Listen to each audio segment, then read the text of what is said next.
Hello dear students, मैं चैन sir इस channel पर आपका स्वागत करता हूं। इस वीडियो में आपको देखने को मिलेगा आपके जो हिंदी का जो मेधा बुक है, तो इसका जो एक कुत्ता एक मैना नामक जो पाठ है, तो इसके जो पाठ के जो संपूर्ण जो प्रश्नों के जो उत्तर है आपको इस वीडियो में देखने को मिलेगा। तो मेरे साथ इस पूरी वीडियो में बने रहिए। चलिए, जो फर्स्ट जो प्रश्न आता है आपका कि जो इन प्रश्नों के उत्तर बताइए। इसमें क नंबर है कि श्री निकेतन में कितनी मंजिलें बनी थी, तो उत्तर में आपका हो जाएगा कि श्री निकेतन में 3 मंजिलें बनी थी। फिर आपका ख नंबर आता है कि गुरुदेव लेखक को क्या कहकर संबोधित किया करते थे, तो उत्तर हो जाएगा कि गुरुदेव लेखक को दर्शनार्थी कहकर संबोधित किया करते थे। फिर आपका ग नंबर आता है कि गुरुदेव का पालतू कुत्ता उनके पास पहुंचकर क्या करने लगा, तो उत्तर हो जाएगा कि गुरुदेव का पालतू कुत्ता उनके पैरों के पास खड़े होकर पूंछ हिलाने लगा। फिर आपका इन प्रश्नों के उत्तर में घ नंबर का प्रश्न आता है कि गुरुदेव को किसकी चाल में करुण भाव नजर आता था, तो उत्तर हो जाएगा कि गुरुदेव को लंगड़ी मैना की चाल में करुण भाव नजर आता था। फिर आपका अगला आता है दूसरे नंबर का प्रश्न कि इन प्रश्नों के उत्तर लिखिए। क नंबर का कि गुरुदेव शांति निकेतन को छोड़कर कहां रहने लग गए थे, तो उत्तर हो जाएगा गुरुदेव शांति निकेतन को छोड़कर श्री निकेतन के पुराने 3 मंजिले मकान में के सबसे ऊपर के तल्ले में रहने लग गए थे। श्री निकेतन में हमने पहले देखा 3 मंजिला था, उसके जो 3 मंजिले मकान के सबसे ऊपर वाला जो तीसरा जो मंजिल वहां पर रहने लगे थे।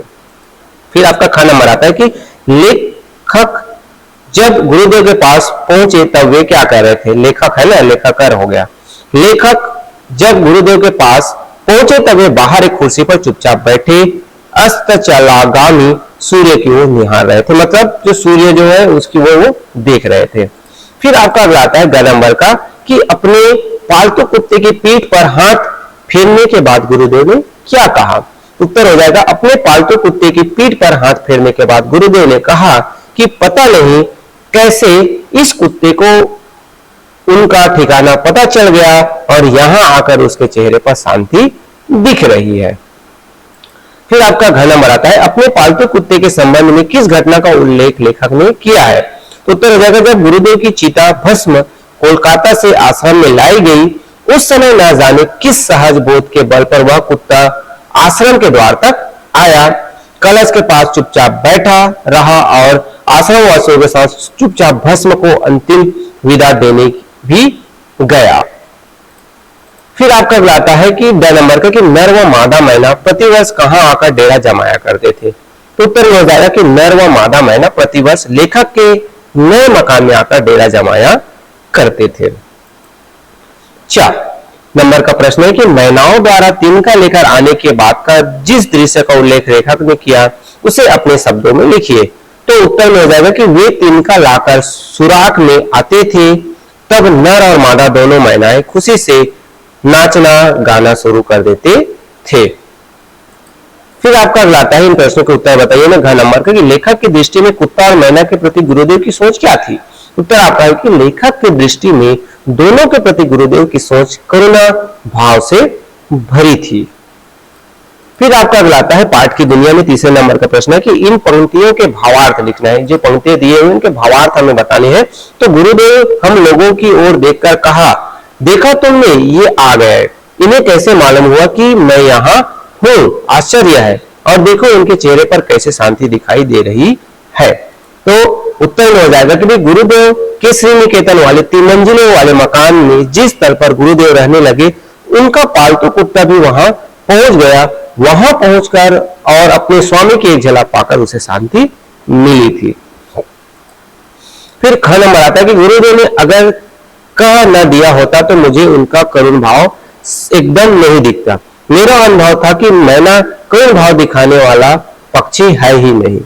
तो इसमें क्या होगा कि नए मकान में लेखक ने मैनाओं को प्रसन्न होते देखा था, किंतु गुरुदेव के यहाँ लंगड़ी मैना के प्रति गुरुदेव के करुणा भाव से उसे देखा, इस कारण लेखक के मन में उनके प्रति करुणा के भाव उभर पड़े। तो ये खा का उत्तर हुआ। फिर अगला आता है आपका पाठ की दुनिया में तीसरे नंबर के लिए ग नंबर का आता है कि शायद इसी मैना को लक्ष्य करके गुरुदेव ने बाद में कविता लिखी थी। जब मैं इस कविता को पढ़ता हूं तो उस मैना की करुण मूर्ति अत्यंत स्पष्ट रूप में मेरे सामने आ जाती है। कैसे मैंने उसे देखकर भी नहीं देखा और किस प्रकार कवि की आंखें इस बेचारे के हृदय तक पहुंच गई, यह सोचता हूं तो हैरान हो जाता हूं। तो इस पंक्ति के लिखना है कि गुरुदेव की पारखी नजर पशु पक्षियों के प्रति करुणा, दया और स्नेह का भाव दिखाती है। ऐसी नजर लेखक के पास नहीं है, ऐसा लेखक का मानना है। अगला आता है कि जीने की राह में पहले नंबर का प्रश्न है कि वह कौन सी बात होती है जिसके कारण आप किसी पूजनीय या आदरणीय के प्रति आकर्षित होते हैं। तो उत्तर में हो जाएगा पूजनीय या आदरणीय के सत्कर्म, वह हमारे प्रति उनका प्यार दुलार हमें उनकी ओर आकर्षित करता है। मतलब किसी के प्रति हम आकर्षित कब होते हैं, जब वो अच्छे कर्म करते हैं, वो प्यार दुलार देते हैं, तो हम उसके प्रति ऑटोमेटिकली आकर्षित हो जाते हैं। फिर दूसरा आता है कि कुत्ता वफादार जानवर होता है, वह हमारे स्नेह का भूखा भी होता है। आपके मोहल्ले में कुत्ते को किसी कार वाले ने टक्कर मार दी है, ऐसे में आप क्या करेंगे? मतलब किसी कुत्ते का किसी चीज से एक्सीडेंट हो गया, उसको कहीं से चोट लग गया, तब आप उस स्थिति में क्या करेंगे? इसको आपको नोट करना है। मैंने यहाँ पर कुछ पॉइंट आपके लिए नोट करके लाया हुआ है। तो अगर मेरे पास घायल कुत्ता है तो मैं उसे तुरंत एक वेटनरी चिकित्सक के पास ले जाऊंगा, मतलब इलाज करने के लिए जो पशुओं के जो डॉक्टर होते हैं उनके पास ले जाऊंगा, है ना। फिर आपका आता है दूसरा नंबर का, इन शब्दों के विलोम शब्द लिखिए। इनका विलोम शब्द लिखना है, क्या है? स्पष्ट है तो स्पष्ट क्या आपका विलोम हो जाएगा अस्पष्ट। सहज है तो सहज का विलोम असहज हो जाएगा। फिर सद्बुद्धि, सद्बुद्धि का क्या होगा? दुर्बुद्धि। फिर आपका उपयोग, उपयोग का क्या हो जाएगा? अनुपयोग हो जाएगा। फिर नियमित, नियमित का विपरीत शब्द होगा अनियमित। फिर आपका उपस्थित का विलोम शब्द हो जाएगा आपका अनुपस्थित। फिर आपका तीसरा नंबर आता है, नीचे दिए गए वाक्यों की पहचान सरल, संयुक्त या फिर मिश्रित वाक्य के रूप में कीजिए। तो यहां पर आएगा क, उनके पैरों को साफ कर लिया और गाना शुरू किया। तो ये क्या है? संयुक्त वाक्य है, यहाँ पर और लग गया तो ये क्या हो गया? दो वाक्य यहाँ पर संयुक्त वाक्य है। फिर आपका खाता है, मैं इस कविता को पढ़कर आनंदित हो उठा। तो यहाँ पर क्या है? मिश्रित वाक्य है। फिर आपका आता है, मेरा विश्वास है कि मैना मेरे बारे में बात करती होगी। तो यहां पर भी क्या है? ये वाक्य है, मिश्रित वाक्य है। फिर घा, मैं सवेरे सवेरे गुरुदेव के पास गया था। तो यहां पर क्या है? सरल वाक्य होगा। फिर आपका आता है, गुरुदेव के मन में आया कि कहीं और जाए। तो यहां पर क्या होगा? ये मिश्रित वाक्य है। फिर वह ऊपर आया और गुरुदेव के पास बैठ गया। तो ये क्या है? संयुक्त वाक्य है यहां पर। फिर हमने सपरिवार उनके दर्शन किए, मतलब ये सरल वाक्य है। फिर आपका अगला आता है, निर्देशानुसार शब्द चुनना है। यहाँ पर वह चुपचाप अंतिम विदा देने आया, तो विशेषण चुनना है। तो विशेषण शब्द क्या है? यहाँ पर अंतिम है। फिर आपका आता है, गुरुदेव ने बच्चों से जरा सी छेड़छाड़ की। तो व्यक्तिवाचक संज्ञा चुनना है। तो यहाँ पर गुरुदेव शब्द है वो क्या है? व्यक्तिवाचक संज्ञा है। फिर आपका, हम लोग कुत्ते के आनंद को देखने लगे, भाववाचक संज्ञा चुनना है आपको। तो यहाँ पर आनंद क्या है? ये भाववाचक संज्ञा है। फिर ग नंबर आता है कि आश्रम के अधिकांश लोग बाहर चले गए थे। यहाँ पर क्रिया विशेषण चुनना है। तो यहाँ पर शब्द है बाहर, ये क्या है? आपका क्रिया विशेषण है। फिर आपका आता है, ऊपर जाने के लोहे की चक्करदार चिड़िया थी। विशेषण चुनना है। तो चक्करदार क्या है? चिड़िया कैसी थी? तो चक्करदार थी। तो ये क्या है? विशेषण शब्द हो जाएगा चक्करदार। फिर आपका आता है, श्री निकेतन की वह घटना मैं भूल नहीं सकता। विशेषण चुनना है। तो यहाँ पर वह क्या है? ये विशेषण है। तो यहाँ पर शब्द होगा विशेषण। फिर पति देवता भी तिनका लेकर आए। तो यहाँ पर रेखांकित शब्द का स्त्रीलिंग, तो पति क्या है? रेखांक यहाँ पर रेखा रहेगा किसमें? पति में। तो इसका स्त्रीलिंग क्या हो जाएगा? पत्नी। पति का स्त्रीलिंग पत्नी हो जाएगा। फिर आपका आता है, जो उत्तर सही है उसके सामने सही का निशान लगाना है आपको। तो इस वाक्य में रेखांकित शब्द संकेतवाचक विशेषण है। इसमें से कौन सा संकेतवाचक विशेषण है आपको रेखांकित शब्द में चुनना है। इस बेचारी को देखकर मैं, क्या आप भी उतना ही हैरान हो जाएंगे? या फिर आपका जो, इस बेचारी को देखकर मैं, क्या आप भी उतना ही हैरान हो जाएंगे? यहाँ पर इस बेचारी को देखकर मैं यहाँ पर रेखांकित है, यहाँ पर इस रेखांकित है। तो संकेतवाचक विशेषण चुनना है। तो उत्तर में आपका ये जो इस है ये क्या है? संकेतवाचक है ना। फिर आपका ख नंबर आता है कि इसमें से स्त्रीलिंग शब्द कौन सा है? शब्द चुनना है आपको। स्त्रीलिंग नृत्य है कि स्नेह है कि दर्शन है कि आपका छेड़छाड़ है? तो यहाँ पर छेड़छाड़ है वो क्या है? स्त्रीलिंग शब्द है। फिर आपका अगला नंबर, इनमें से संज्ञा शब्द है। संज्ञा कौन सा है? दूर है कि दूरी है कि दूरस्थ है कि आपका सुदूर है? तो उत्तर में क्या हो जाएगा? संज्ञा शब्द आपका दूरी हो जाएगा। फिर आपका रचना का संसार आता है। इसमें रविन्द्रनाथ टैगोर का बचपन कैसा था जानकारी प्राप्त कीजिए और संक्षेप में लिखिए। रविन्द्रनाथ टैगोर के बारे में लिखना है। तो रविन्द्रनाथ टैगोर बचपन में शांत बालक थे, वे तीक्ष्ण बुद्धि के धनी थे। फिर आपका आता है अपने प्रिय अध्यापक अध्यापिका के बारे में एक अनुच्छेद। आपको जो अध्यापक अच्छा लगता है उनके बारे में आप लिख सकते हैं। अगर मैं आपको अच्छा लगता है तो मेरे बारे में कुछ आप नोट कर सकते हैं। मैं आपकी हेल्प के लिए यहाँ पर कुछ जो पॉइंट बता रहा हूँ, है ना। चलिए, श्रीमती खुशबू मेरी प्रिय अध्यापिका है। वह हमें हिंदी भाषा पढ़ाती है।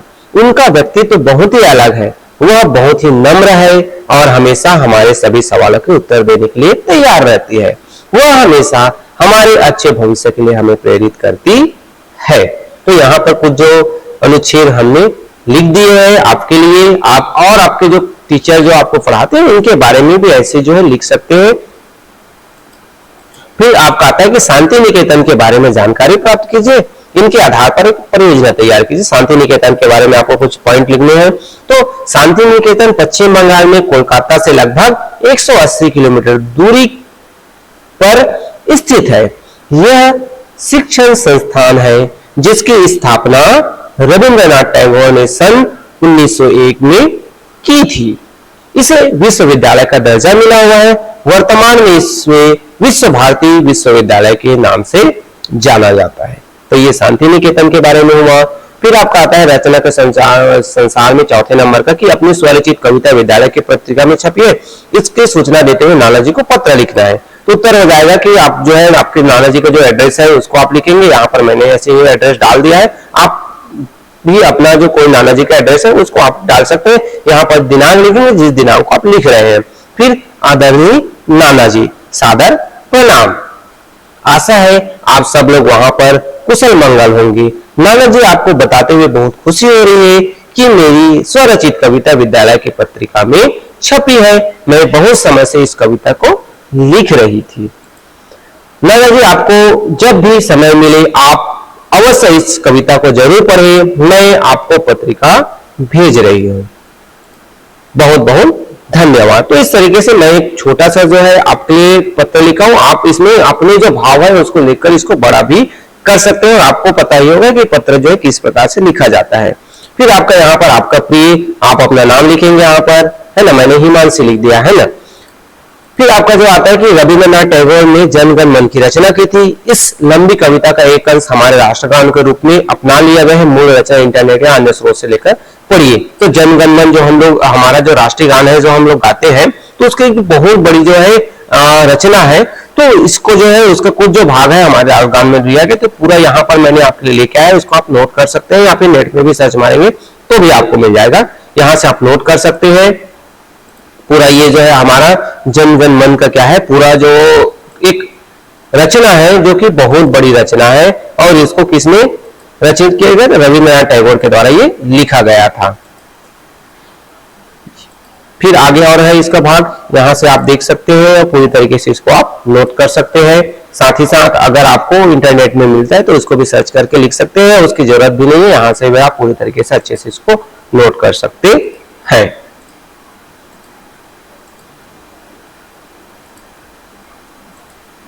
ठीक, यहाँ पर ये अभी भी बहुत सारी जो रचनाएं, जो लंबी रचनाएं हैं और ये जो है हमारे पूरे जो देश के जो गुणगान है उनके रविंद्रनाथ टैगोर के द्वारा किया गया था। तो इस तरीके से यहाँ पर ये जो रचना है वो कंप्लीट होता है। साथ ही साथ इस जो अध्याय के जो पूरे जो प्रश्नों के जो उत्तर है वो भी कंप्लीट होते हैं। आशा करता हूँ यह जो है आपके लिए बहुत ही ज्यादा हेल्पफुल होगा। अगर वीडियो हेल्पफुल है तो आप लाइक भी कर सकते हैं वीडियो को, तो अपने क्लास फ्रेंड के साथ भी शेयर कीजिए ताकि उनका भी हेल्प हो जाए। और अभी तक आपने चैनल को सब्सक्राइब नहीं किया तो सब्सक्राइब करना ना भूलिए। Okay, thank you.